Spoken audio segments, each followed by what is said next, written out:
Bismillahirrahmanirrahim. Min kitabi Adab Sulukul Murid bil Imam Syekhul Islam wa Qudwatul Anam Qudwud Da'wah wal Irsyad Al-Habib Abdullah bin Ali bin Muhammad Al-Haddad nafa'ana Allah bihi wa bi'ulumihi fi daraini amin ila an qala faslun والذي عليه المعول في طريق الله بعد فعل الأوامر واجتناب المحارم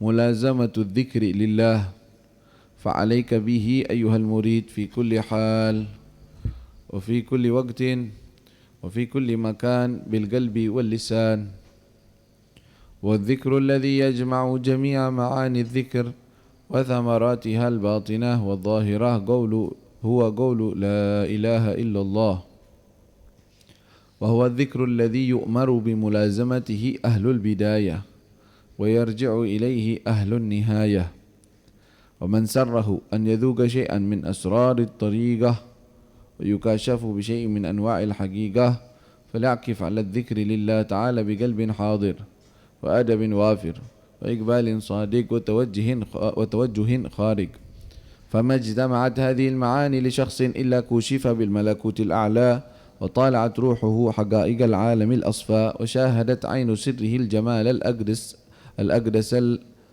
الأسماء. Dalam arahan beliau, bimbingan beliau kepada kita, Al-Habib Abdullah bin Ali Al-Haddad dalam kitab Adab Sulukul Murid setelah membahas mengenai pentingnya kita mengatur waktu, ya. Jadi kita dikasih tugas satu. Apa aja waktu kita habiskan untuk apa? Ya, kita gunakan untuk apa waktu kita? Sebelumnya ini diaturkan untuk sholat 5 waktu, menjaga, dan juga tilawatul Quran, qiyamul lail, ya, menjaga sholat berjamaah. Lalu beliau melanjutkan, ya, ada tugas juga, dan ini hendaknya dijadikan wird fi kulli yaumin wa lailah, wiridan kita, artinya wiridan sesuatu yang rutin, yaitu zikrullah. Jadi fasal ini membicarakan tentang dua hal, adzikru wal fikr, zikir dan tafakkur. Fasal ini membahas mengenai itu. Pertama pembahasan zikir, kemudian tafakkur. Ini dua ini adalah harus kita jadikan sebagai rutinan kita sehari-hari. Melazimi zikrullah atau memperbanyak zikrullah dengan menjadwalkan dan mengatur waktu dan mengatur apa saja yang dibaca. Zikirnya itu apa? Kemudian tafakkur, mengatur waktu untuk tafakkur dan bagaimana cara bertafakkur sendiri. Itu pembahasan dari bab ini. Beliau mengatakan faslun walladzi alaihil muawwal, walladzi, dan yang menjadi dengannya atau atasnya al-muawwal, patokan atau jadi pegangan, fi tariqillah, dalam jalan menuju Allah, ba'da fi'lil awamir, setelah melaksanakan perintah-perintah, wajtinabil maharim, dan meninggalkan hal-hal yang diharamkan. Setelah itu, apa itu? Mulazamatud dzikri lillah, melazimi zikir kepada Allah Subhanahu wa taala. Melazimi mengingat Allah, berzikir kepada Allah. Itu patokannya setelah hal-hal yang wajib, yang jelas, seperti meninggalkan maksiat, bertaubat, meninggalkan maksiat, mengerjakan taat, sholat 5 waktu, udah. Nah, sekarang engkau punya tugas yang harus engkau kerjakan, dan ini adalah pegangannya. Bahkan dibilang adzikru mansyurul wilayah, ya, zikir adalah mansyur, yang bisa menaikkan atau membuat atau simbol daripada kewalian seseorang, ya. Dan tidak akan sampai kepada al-kashful hakiki. Kasyf di sini bukan dia ngelihat arwah atau ngelihat malaikat, bukan. Maksudnya kasyf di sini hati yang terbuka untuk kenal kepada Allah, ya, intinya ma'rifat kepada Allah Subhanahu wa taala. Untuk terbuka seperti itu, dia harus melazimi atau memperbanyak zikir kepada Allah, harus itu, ya. Dan satu-satunya ibadah yang di dalam Al-Quran yang Allah SWT ulang-ulang, dan Allah tekankan katsira, banyak. Wadhkurullah dzikran katsira. Alladzina yadhkuruna qiyaman wa qu'udan wa 'ala junubihim. Jadi zikir adalah amalan yang memang harus dipegang. Ya, adapun seorang murid ingin sampai kepada Allah tapi enggak punya pegangan zikrullah, enggak memperbanyak zikrullah, ya surah, gambar doang, bukan hakikah. Lalu beliau mengatakan fa'alaika bihi, maka hendaknya engkau berpegangan dengannya, ayuhal murid, dengan zikrullah. Wahai seorang murid, fi kulli hal, di setiap keadaan. Wa fi kulli waqtin, setiap waktu. Fi kulli makan, di setiap tempat. Bil qalbi wal lisan, dengan hati maupun dengan lisan. Hati dan lisan. Selalu berzikir kepada Allah. Baik. Sebelum masuk ke dalam zikir yang beliau arahkan kepada kita, tentunya zikir ini ada dua, kalau kita bagi gitu ada dua jenis. Zikir yang berkaitan dengan waktu. Zikir yang berkaitan dengan waktu. Seperti apa? Ya, zikir sebelum salat subuh. Ya. Zikir setelah salat berkaitan dengan waktu atau keadaan. Waktu dengan keadaan. Zikir sebelum tidur, zikir sudah bangun tidur, zikir ketika masuk kamar mandi, keluar kamar mandi, ketika masuk masjid, keluar masjid, zikir ketika makan, ketika minum. Itu azkar alladzi yang berkaitan dengan waktu. Ya, itu semua ada zikir-zikirnya. Maka hendaknya seorang murid berpegangan kepada itu, dia belajar, dia pegang, dia hafal. Salah satu kitab yang digunakan untuk seperti itu adalah rujukan utama sebenarnya Al-Adhkar lil Imam Nawawi, tapi itu bobot besar karena banyak sekali riwayatnya. Orang kalau dia nggak pernah ngamalin apa-apa, memegang itu ngeliat bingung, yang mana yang dibaca, yang mana yang di ini, karena banyak sekali. Zikir ketika pergi begini, waduh pegang yang mana nih? Ketika ini banyak sekali adhkarnya. Nah, salah satunya kitab yang dipegang untuk pemula adalah seperti kitab Adz-Dzakhirah Al-Musyarrafah, ya, punya Habib Umar. Adz-Dzakhirah Al-Musyarrafah itu, ya, bima yajib. Itu ada zikir-zikir yang harusnya seseorang itu menghafalnya dan mengamalkannya. Juga kitab yang lebih lagi adalah kitab Bidayatul Hidayah Imam Ghazali. Ada zikirnya. Kita mau masuk ke rumah pakai baju, ya kan begitu. Mau keluar ke masjid, ada zikirnya. Ketika masuk ke masjid, ada zikirnya. Ketika keluar dari masjid, ada zikirnya. Kemudian ketika masuk kamar mandi, toilet atau keluar, itu ada zikirnya. Itu disebut oleh Imam Ghazali. Ente hafalin tuh. Catat. Baca. Dan ada zikir yang berkaitan dengan waktu, itu kan keadaan ya sebenarnya. Ada lagi yang berkaitan dengan waktu, yaitu apa? Pagi, malam. Dalam hal tersebut ente bisa berpegangan dengan kitab Al-Khulaasah, ya, karya Al-Habib Umar yang dikumpulkan oleh Al-Habib Umar. Itu zikirnya Al-Ba'alawi, kebanyakan beliau yang rangkum. Nah, ente amalin dah. Oh, ada zikir sebelum subuh ente baca, zikir setelah subuh ente baca, zikir setelah salat ente baca. Doa berkaitan dengan salat ente baca. Ratibul Haddad, Ratibul Atas atau Wirdul Latif dibaca. Wirdul Imam Nawawi, Wirdul Sakran dibaca. Nah, itu salah satu pegangan. Jadi zikir ini ada dua kan, untuk melazimi zikir yang berkaitan dengan waktu, zikir yang berkaitan dengan keadaan, itu juga harus pegang. Ya, harus jaga itu. Jangan teledor dalam hal tersebut. Kalau enggak, akhirnya suluknya lemah. Taib. Kemudian beliau menekankan kepada suatu titik zikir, satu zikir yang memang menjadi rujukan utama biasanya buat pemula dan bahkan kembali kepadanya orang-orang yang sudah muntahi, sudah wusul ila Allah, kembalinya zikir itu juga. Yaitu kata beliau wadz-dzikrul ladzi yajma'u jami'a ma'ani dzikr, dan zikir yang mengumpulkan semua makna-makna zikir yang lain. Wa thamaratiha, dan hasil buah hasilnya.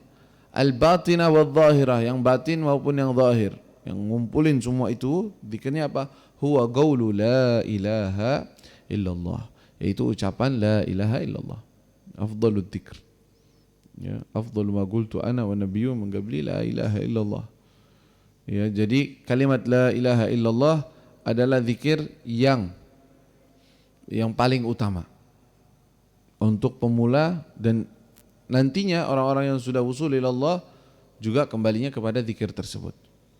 Maka kata beliau, wa huwa dzikr alladzi yu'maru, yaitu zikir yang yu'maru diperintahkan bimulazamatihi untuk melaziminya ahlul bidayah, orang-orang pemula.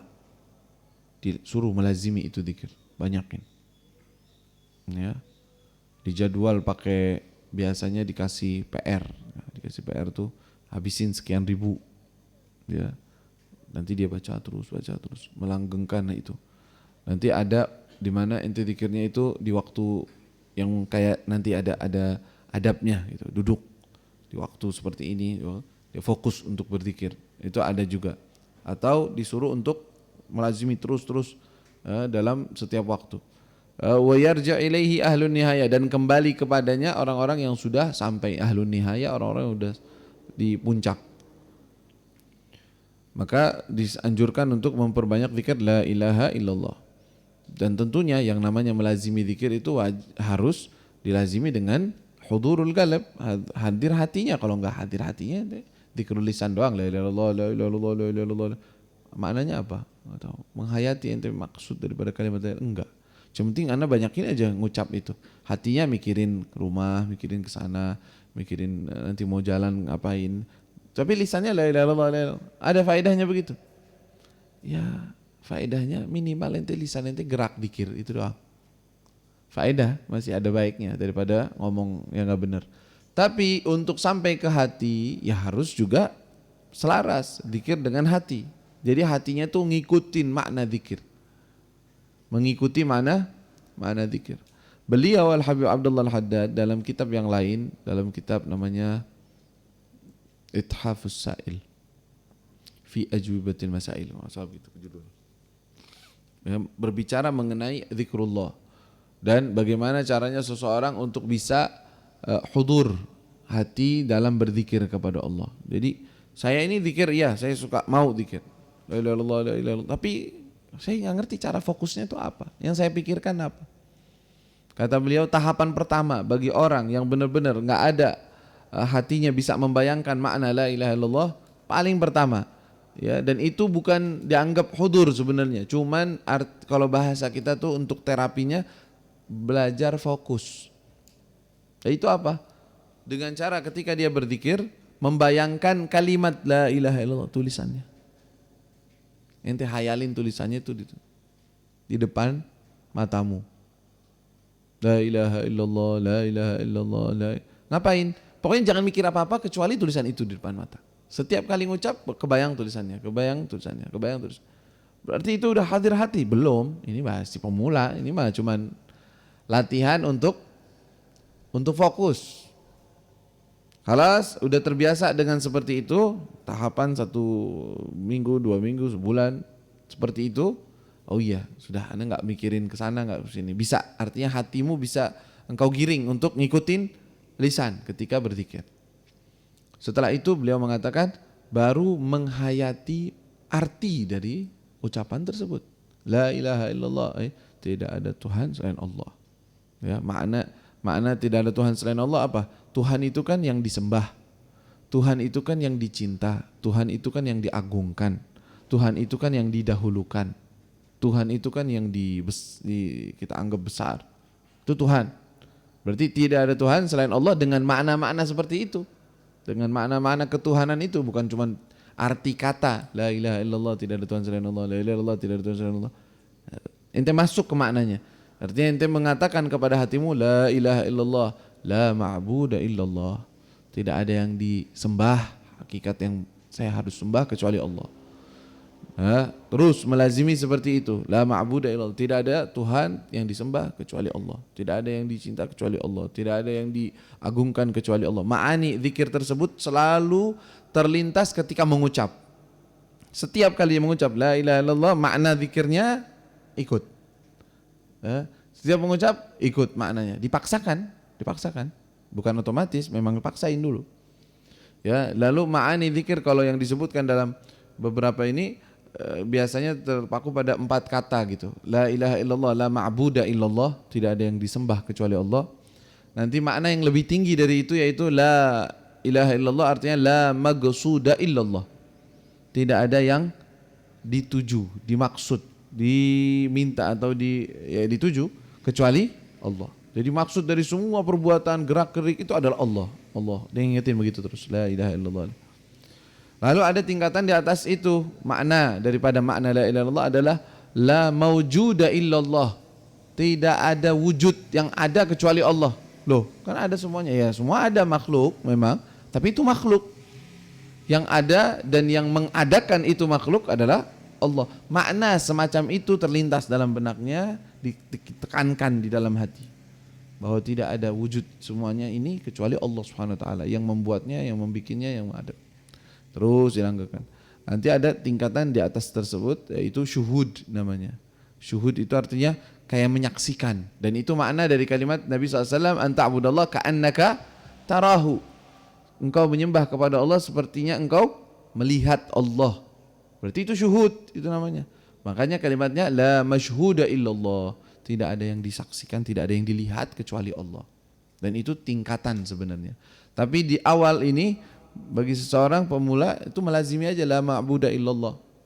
Ya, tidak ada yang disembah kecuali Allah, tidak ada yang diminta kecuali Allah, tidak ada yang diharap kecuali Allah, tidak ada yang bisa berbuat apapun kecuali Allah. Makna-makna semacam itu makna la ilaha illallah semua itu. Ditekankan di dalam hati ketika dia mengulanginya. Ya. Lalu beliau mengatakan di sini wa man sarrahu, dan siapa orang yang pengen an yadhuga syai'an, untuk merasakan sesuatu min asrarit tariqah, daripada rahasia-rahasia tariqah, itu orang yang berjalan menuju Allah, ada rahasia-rahasia yang dia dapetin. Wa yukashaf, dan dia dibukakan bi syai'in, dengan sesuatu min anwa'il haqiqah, daripada jenis-jenis hakikat, pengen dibukakan itu, falyakif, maka hendaknya dia beriktikaf. Kalau iktikaf artinya apa? Melazimi tanpa lepas, itu arti iktikaf. Melazimi tanpa lepas, terus-terusan. Ya, falyakif, dia beriktikaf atau melazimi ala dzikri lillah, untuk berzikir kepada Allah. Dengan cara apa? Lihat ada 4 poin disebutkan oleh beliau. Biqalbin hadir, hati hadir, nggak mikirin yang lain. Wa adab wafir, tapi juga disertai dengan adab, adab hormat, sopan, adab kepada Allah, merasa dilihat oleh Allah dari cara duduknya, dari cara mengucapkannya, dari cara ini, adab wafir, adab yang begitu besar, begitu banyak. Wa iqbalin shadiq, dan menghadap kepada Allah dengan benar-benar jujur, benar-benar tulus. Wa tawajjuhin kharig, tawajjuh berarti dia menghadap atau mengarah, kharig yang benar-benar di luar daripada nalar biasanya. Ya. Iqbal shadiq, menghadap dengan jujur, wa tawajjuh, dia bertawajuh, dia mengarahkan dirinya, kharig, dengan sesuatu yang di luar dari biasanya. Dengan seperti itu, dengan 4 perkara ini, ya, hati yang hadir, adab yang banyak, iqbal, menghadap kepada Allah dengan jujur, tawajjuh, benar-benar dia mengarahkan dirinya segala-galanya kepada Allah, ya, benar-benar tidak menginginkan apapun, tidak bertujuan untuk apapun. Dengan seperti itu kata beliau, famajtama'at hadhil ma'ani, tidaklah terkumpul makna-makna ini, ya, li syakhsin, pada seseorang, illa, kecuali kushifa bil malakutil a'la, kecuali akan dibukakan kepada orang tersebut tentang kerajaan, ya, kerajaan kebesaran daripada malakut al-a'la, alam malakut. Alam malakut itu sebaliknya dari alam jabarut. Apa sih ngomongin kayak gitu? Malakut itu, jadi jabarut itu alam yang kita tahu, sadar, ada makanan, ada minuman, ada udara, ya, yang bisa ditangkap oleh panca indera, itu alam jabarut namanya. Tapi alam malakut, alam yang tidak bisa kita tangkap dengan panca indera. Ya, alam rohani lah kita bilang. Alam malaikat, malakut dari kalimat malaikat. Ya. Maka akan dibukakan kepada hati dia dari alam malakut itu tadi. Wa tala'at ruhuhu, dan ruhnya akan tala'at, melihat atau ruhnya dia akan melihat hagaigal alam al-asfa, hakikat daripada alam yang bersih. Wa syahadat ainu sirrihi, dan akan menyaksikan mata daripada sirnya, karena manusia itu ya ada ruh, ada sir. Ada galib, ada ruh, ada sir. Biasanya ada istilahnya mereka begitu. Jadi tahapan hati seseorang ada 3. Ya, tahapan hati itu menurut termasuk istilah di dalam ahli tasawuf. Ya, membicarakan sesuatu yang lebih dalam lagi itu dibedakan sama mereka. 3 dalam hati itu ada al-qalb atau batin manusia itu ada 3 hal. Yang pertama al-qalb, hati. Yang kedua mereka menamakannya al-ruh. Ya, ruh. Yang ketiga mereka menamakannya sir.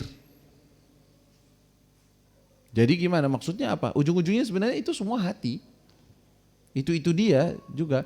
Cuman tingkatan levelnya agak di luar, agak belum dalam banget, itu hati. Kalau masuk udah dibilangnya tingkatan ruh ini. Lebih dalam lagi sir, disebutnya sir. Istilahat aja, nggak harus kita apa sih definisinya biar tahu, nggak bisa. Sesuatu yang nggak bisa diketahui seperti itu, tetapi sesuatu yang sifatnya perasaan dan sesuatu yang dirasakan, ya, dan itu bisa terbuka. Qalb, ruh, wasir. Lalu beliau mengatakan wa tala'at ruhuhu haqaiqal alam al-asfa, ruhnya akan melihat daripada hakikat alam yang asfa, yang suci atau bersih. Wa syahadat ainu sirrihi, dan mata sirnya akan melihat apa? Jamal, keindahan, al-aqdas al-asma, keindahan yang paling suci, yang paling bersih, al-asma yang paling tinggi, yaitu Allah Subhanahu wa taala. Keindahannya Allah, kebesarannya Allah itu akan dilihat oleh sirnya dia. Dengan apa? Dengan melazimi zikrullah. Ya, di dalam kitab Risalatul Ma'awana juga begitu. Kata beliau, siapa orang, bahkan secara praktek aja, siapa orang yang dia duduk di suatu tempat yang suci, dalam keadaan suci, dalam keadaan hati yang tenang, enggak mikirin apa-apa, enggak ada beban di dalam hatinya, ya, dan dia dalam keadaan suci zahirnya dari hadat kecil maupun hadat besar, duduk dengan wangi, dengan tempat yang tidak kosong artinya, dan enggak ada orang sekitarnya, tidak sibuk dengan apapun, kemudian dia dengan khusyuk dia berzikir kepada Allah, mengingat Allah dengan menghayati daripada makna zikir tersebut, pasti dia akan merasakan sesuatu yang berbeda, kata Ibnu Tahanun. Ini wajar, semua orang bisa ngerasain, tapi dengan cara seperti itu. Tapi kalau ada orang anak duduk zikir, tapi anak enggak ada ngerasain apa-apa sama sekali. Tadi dulu ente zikir kayak gimana? Ente mikirin apaan? Anak lagi kepikiran ini udah. Ya, ente sibuk. Pikiran ente lagi kemana-mana, enggak, ente yang tenang. Ya, mikirnya kepada Allah, pengen dekat kepada Allah. Ya, mikirnya bagaimana saya bisa lebih dekat kepada Allah, jauh daripada maksiat. Udah, pikiran ente memang benar-benar ke akhirat, kepada Allah Subhanahu wa taala. Lalu ente duduk di tempat yang suci, yang bersih, tenang, enggak ngelihat kanan, enggak ngelihat kiri, enggak memperhatikan ini, enggak memperhatikan itu, memperhatikannya Allah sedang melihat saya, Allah sedang melihat keberadaan saya, kelemahan saya, kekurangan saya. Lalu dia berzikir kepada Allah, saya hissu fi qalbihi athar, pasti dia akan merasakan di hatinya bekas dari zikir tersebut. Ya, pasti itu. Karena memang terpengaruh dengan zikrullah. Makanya kita dituntut atau diminta untuk memperbanyak zikrullah, la ilaha illallah. Terus kalau bilang, "Tapi anak pengen zikrullah, zikirnya kayak gimana?" Terus salawat atau enggak baca salawat, atau baca istighfar, atau baca subhanallah, atau baca Allahu Akbar. Gimana dong? Banyak ini yang mana? Nah, itu kembalinya kepada asy-syekh, guru. Nah, dia nanya kepada gurunya, ana gimana nih? Ana baca apa? Apa ada yang bisa saya baca atau apa? Nanti ditanyakan kepadanya, kepada gurunya. Ketika dia kasih, jadi baca ini. Jadikan rutinanmu ini, baca ini. Ya, selesaikan ini dalam jumlah sekian. Diselesaikan dengan adabnya, dengan ininya. Dengan bimbingan seperti itu. Memang perlu kadang-kadang seperti itu, enggak sendiri aja. Seperti yang nanti akan dibahas oleh beliau di dalam akhir-akhir dari bab ini atau dari kitab ini. Lalu beliau membawakan kepada kita juga tugas kedua. Jadi zikrullah kita udah dikasih PR, memperbanyak zikrullah. PR-nya kita juga adalah zikir yang berkaitan dengan hari-hari ya. Makanya kita jaga tuh. Nah, tugas yang kedua setelah zikrullah, melazimi zikir kepada Allah adalah tafakkur. Tafakkur itu apa? Mikirin apa? Nah, ini beliau mengatakan, wal takun ayyuhal murid mukthiran minat tafakkur. Hendaknya engkau wahai seorang murid memperbanyak daripada tafakkur. Tafakkur itu bagaimana?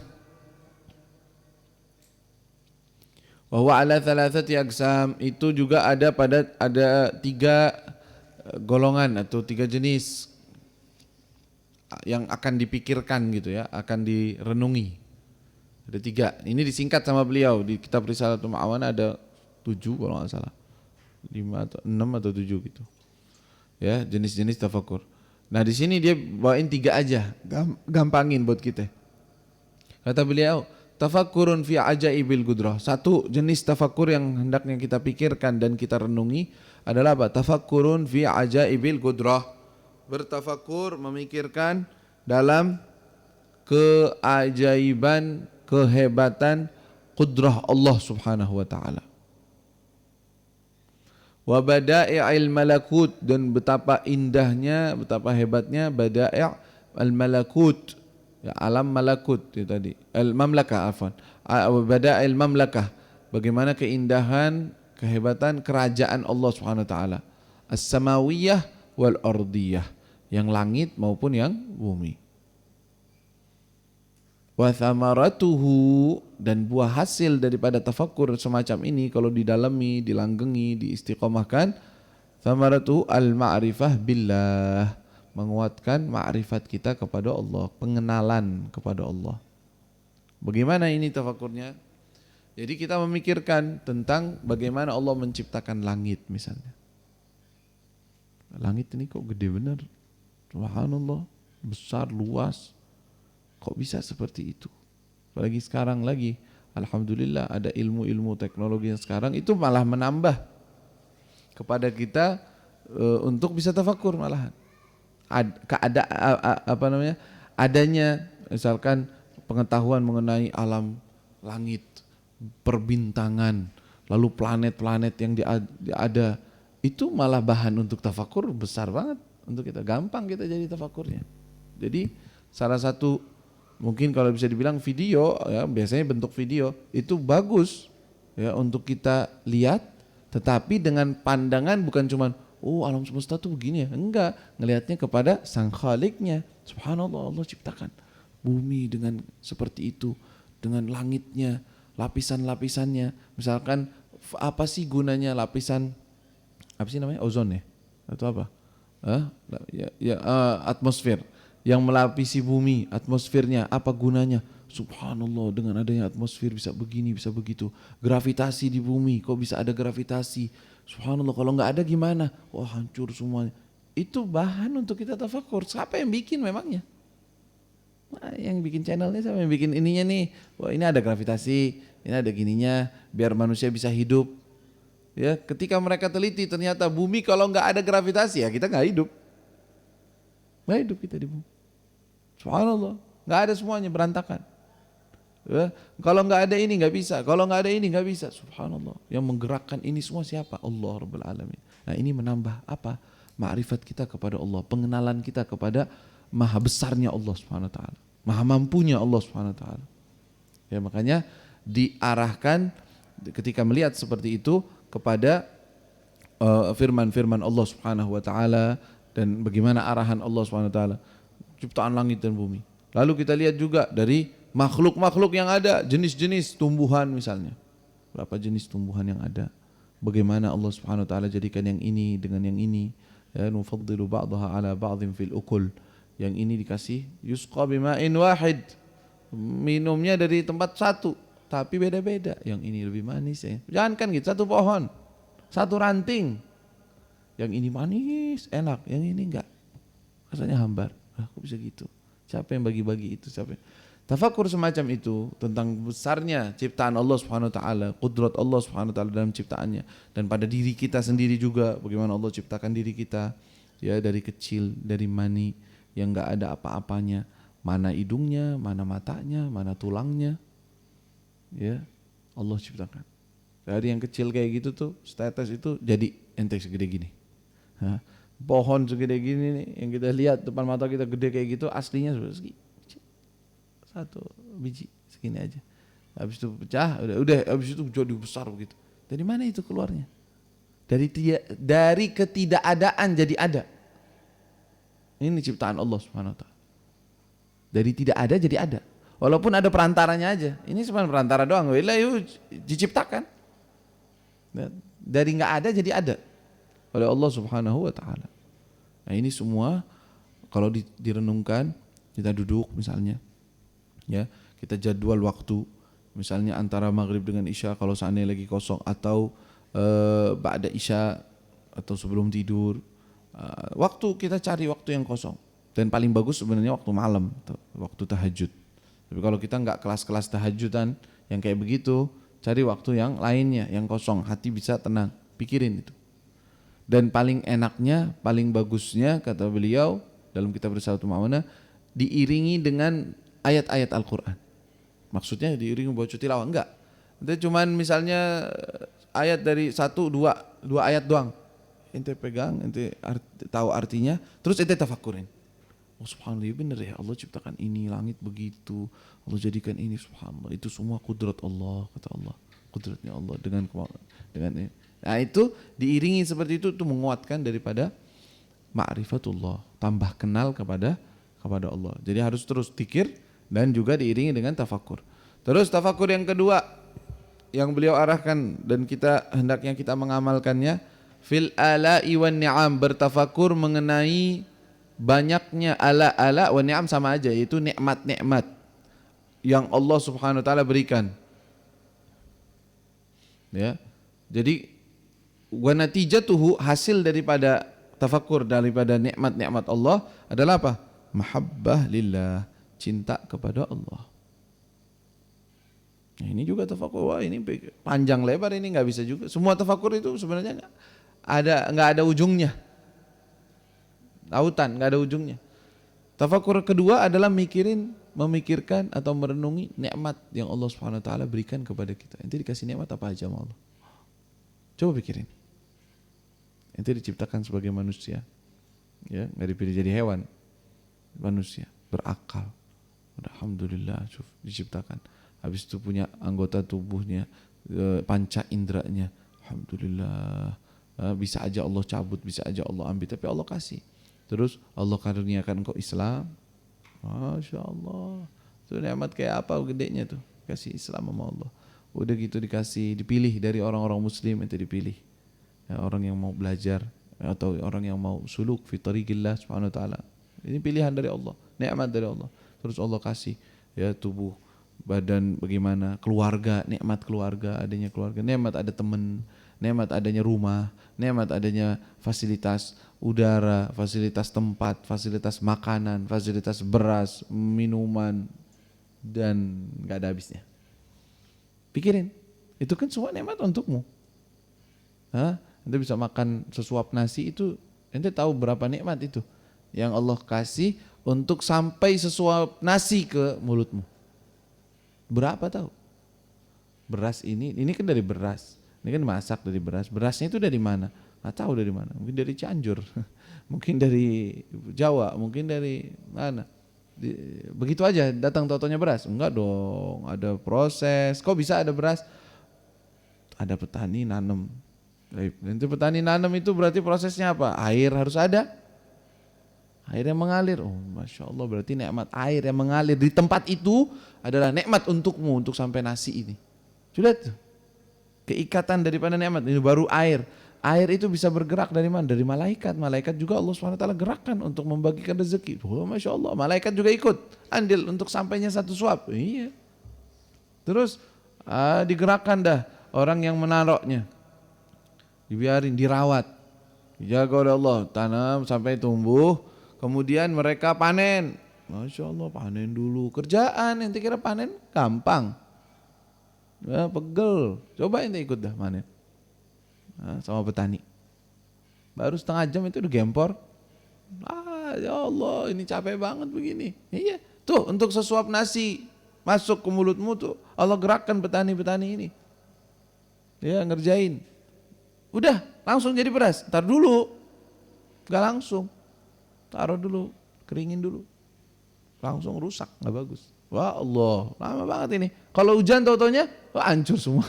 Berantakan, gak jadi tuh nasi sampai ke mulutmu.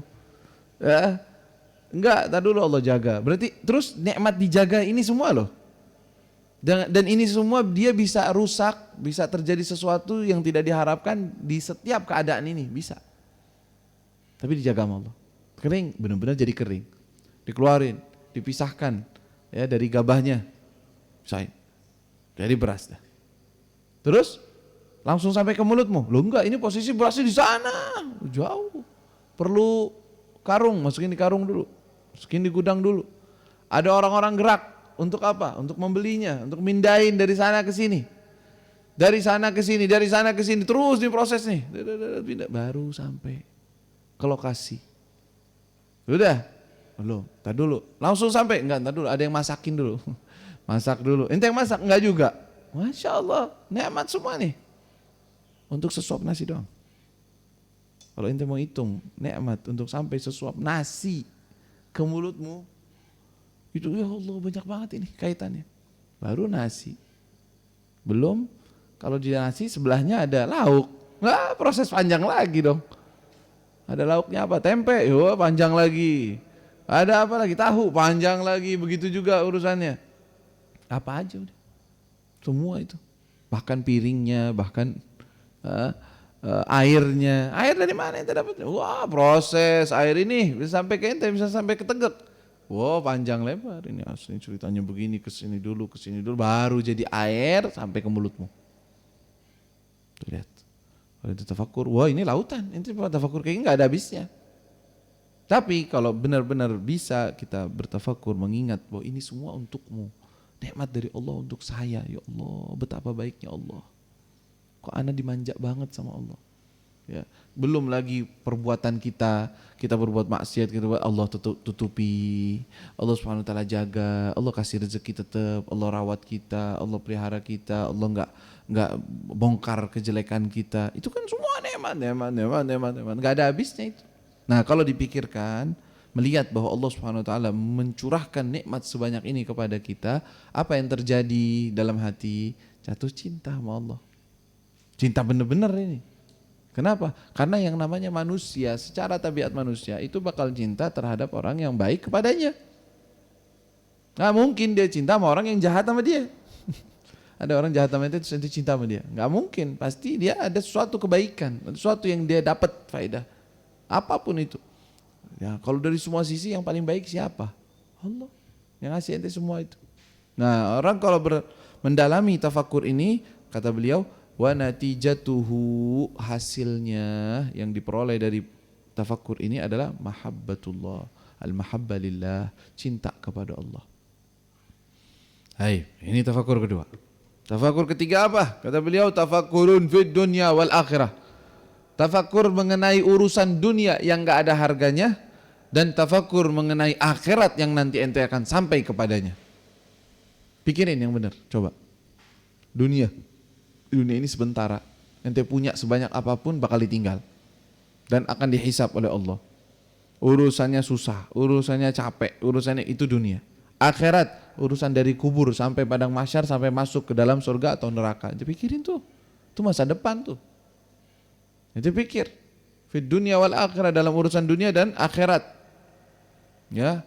wa ahwalul khalqi fihima, dan keadaan makhluk, keadaan manusia fihima, dalam urusan dunia dan urusan akhirat. Ada yang sibuk dengan dunianya, lalai, mati, akhirnya habis, dia rugi.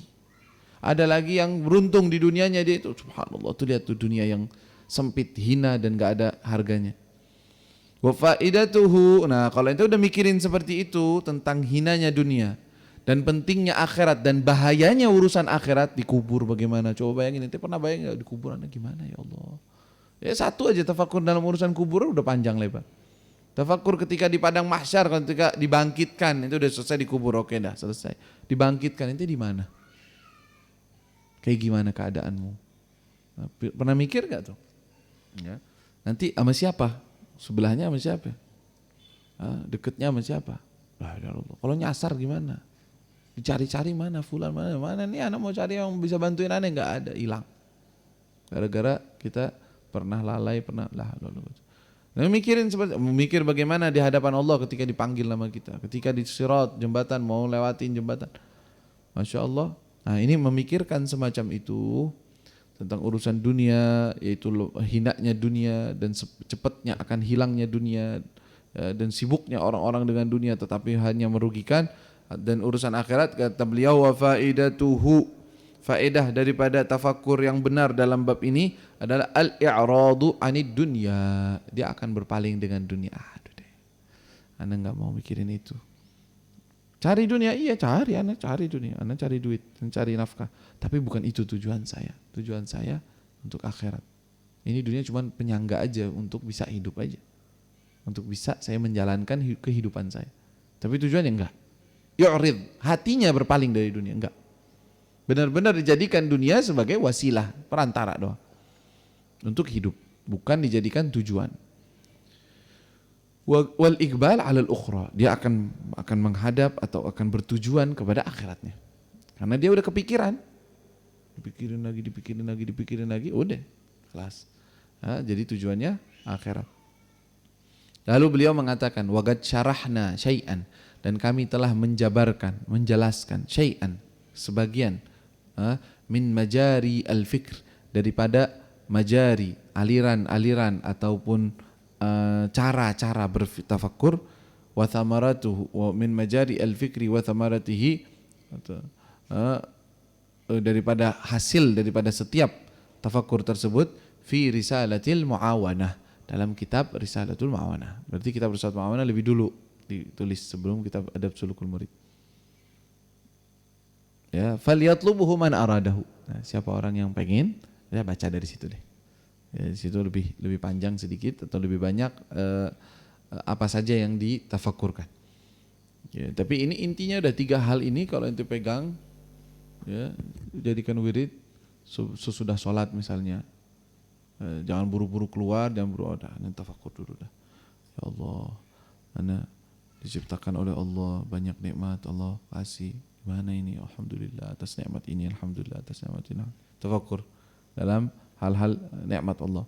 Nanti setelah sholat yang lain dia tafakkur dalam ciptaan Allah Subhanahu wa taala. Allah ciptakan bumi, Allah ciptakan langit, Allah ciptakan, subhanallah, dengan kebesarannya, keagungannya. Tafakkur tentang akhiratnya, bagaimana nanti anak dikubur, bagaimana nanti anak di alam barzakh, bagaimana keadaan dunia yang begitu orang-orang sibuk dengan ini dengan itu, tapi semuanya bakal ditinggalkan begitu saja. Mikirin. Nah, ini seperti itu, hatinya akan bercahaya, lempeng lurus nih orang bakalnya. Kenapa? Karena dia baik benar di dalam bertafakkur, lurus dia pikir, pemikirannya jadi bagus. Tapi kalau enggak, mikirnya cuma urusan dunianya yang sifatnya duniawi, ya pengen punya ini nih, kapan anak punya ini, kapan anak itu. Ya, tafakurnya dalam hal-hal yang di maksiat atau dekat-dekat maksiat, ya udah habis waktunya, enggak dapetin apa-apa. Berarti sekarang kita dalam fasal ini kita memiliki 2 tugas dan harus kita jadikan ini sebagai jadwal rutin kita sehari-hari. Zikrullah dan tafakkur. Ya, atur waktunya, atur jadwalnya, berapa menitnya, atur. Biar mendapatkan keberkahan dan hasil dari hal tersebut. nas'alullah subhanahu wa ta'ala an yu'inana ala dhalik wa yufiqna lima hunalik wa ja'alna wa iyyakum min afdali man salaka fi hadha tariq wa anna Allah subhanahu wa ta'ala yumun alaina bit-taubah an-nasuha wa usluk bina fi masalikihim